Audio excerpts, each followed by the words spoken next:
Hello అండి. అందరూ ఎలా ఉన్నారు? మేము బావున్నాం. మీరు బావుండాలని కోరుకుంటున్నాను. ఈరోజు ఒక మంచి దమ్ బిర్యానీ రెసిపీ అయితే మీకు చూపిచ్చేస్తాను. ఫస్ట్ దీనికోసం నేను ఫ్రైడ్ ఆనియన్స్ చేసుకుంటున్నాను. మరీ ఎక్కువ ఆయిల్‌లో ఏమి వేయవసరం లేదు. కొంచెం ఆయిల్‌లో ఒక 2 ఉల్లిపాయలని నేను మంచిగా బ్రౌన్ కలర్ వచ్చేంత వరకు మ సిమ్‌లో పెట్టుకొని ఫ్రై చేసుకున్నానండి. ఎప్పుడైనా బిర్యానీలోకి ఫ్రైడ్ ఆనియన్స్ మంచి టేస్ట్‌నిస్తాయి. నాకు కూడా చాలా చాలా ఇష్టం ఫ్రైడ్ ఆనియన్స్ ఇట్లా బిర్యానీల మీదకి వేసుకోవడం. అది వేయించి పక్కన పెట్టుకున్నాను. ఈలోపు నేనొక మంచి మసాలా పేస్ట్‌నైతే రెడీ చేసుకుంటున్నాను. దీనికోసం ఫ్రెష్ పెరుగు తీసుకుంటే చాలా చాలా కమ్మగా ఉంటుందండి. ఒక కప్పు పెరుగునైతే తీసుకొని మంచిగా చిలికి పక్కన పెట్టుకున్నాను.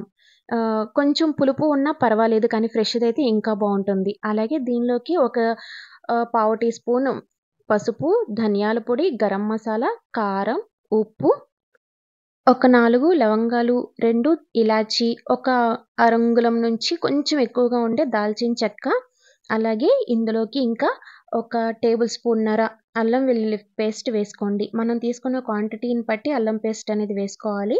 తర్వాత ఇందులోకి కొంచెం పుదీనా, కొంచెం కొత్తిమీర, ఒక 2 పచ్చిమిరపకాయలని చీలికలల్లే కట్ చేసుకొని బాగా మిక్స్ చేసుకోవాలండి.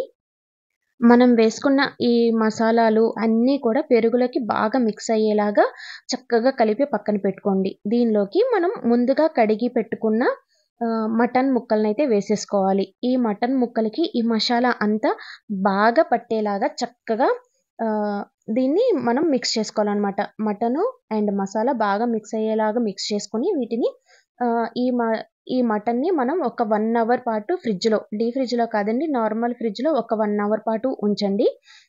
మషాలాలన్నీ ఈ మటన్ ముక్కలకి పట్టి భలే టేస్ట్‌గా ఉంటుందండి. ఆహ్, అందులోనూ కొంచెం ముందుగా ఫ్రై చేసి పెట్టుకున్న నేను ఫ్రైడ్ ఆనియన్స్‌ని వేశాను. జస్ట్ నా టచ్ ఆఫ్ స్టైల్ ఇవ్వటానికి.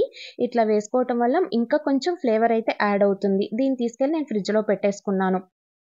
తర్వాత ఫ్రైడ్ ఆనియన్స్ వేయించిన దాంట్లోనే ఇంకొంచెం ఒక టేబుల్ స్పూన్ ఘీ అయితే వేసుకున్నానండి. వేసుకొని ఒక 10-12 జీడిపప్పుల్ని వేసుకొని కొంచెం ఫ్రై చేసి పక్కన పెట్టేసుకున్నాను.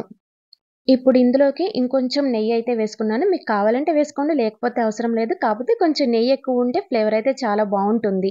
ఇప్పుడు ఈ నెయ్యి కొంచెం వేడయిన తర్వాత మనం ఫ్రిడ్జ్‌లో పెట్టుకున్న మటన్‌ని తీసుకొచ్చేసి ఇందులో వేసేసుకొని బాగా మిక్స్ చేసుకోవాలండి. ఇది ఎక్కువ గంటలు గంటలు ఏమి ఉడకవసరం లేదు.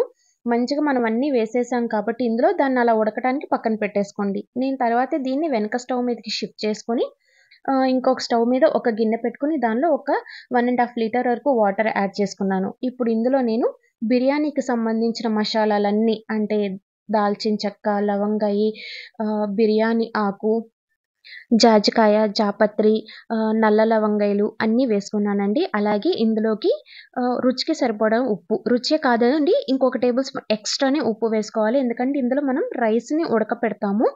తర్వాత ఈ వాటర్‌ని వంపేస్తాం కాబట్టి ఉప్పు కొంచెం ఎక్కువే పడుతుంది. తర్వాత దీనిలోకి అల్లం వెల్లుల్లి పేస్ట్ వేసుకోండి. అలాగే కొంచెం కొత్తిమీర, పుదీనా వేసుకోండి. కొంచెం ఒక టేబుల్ స్పూన్ నెయ్యి కూడా వేసుకోండి. ఫ్లేవర్ మంచిగొస్తుంది. నేనిక్కడ బియ్యం వేసే ప్రాసెస్‌ని క్లిప్ తీయటం అయితే మర్చిపోయాను. నీళ్లు బాగా తెర్లుగా ఉడుకుతున్నప్పుడు మనం బియ్యాన్ని, కడిగి పెట్టుకున్న బియ్యాన్ని ఇందులో వేసేసుకోవాలి. నేనైతే ఒక్క గ్లాస్ బియ్యం అయితే ఆహ్, నానపెట్టుకున్నానండి. నానపెట్టిన బాస్మతి రైస్ ఒక 1 అవర్ పాటు నేను కడిగి నానపెట్టుకున్నాను. అవి తీసుకొచ్చి నీళ్లు బాగా మసులుతున్నప్పుడు ఇందులో వేసేసాను. ఇంకా అది ఉడకటానికి పక్కన పెట్టేసాను. తర్వాత మటన్ అయితే చక్కగా ఉడికిపోయింది. నేను కుక్కర్ విజిల్ పెట్టలేదండి. నార్మల్‌గానే మీడియం ఫ్లేమ్‌లో పెట్టి ఉడకనిస్తున్నాను.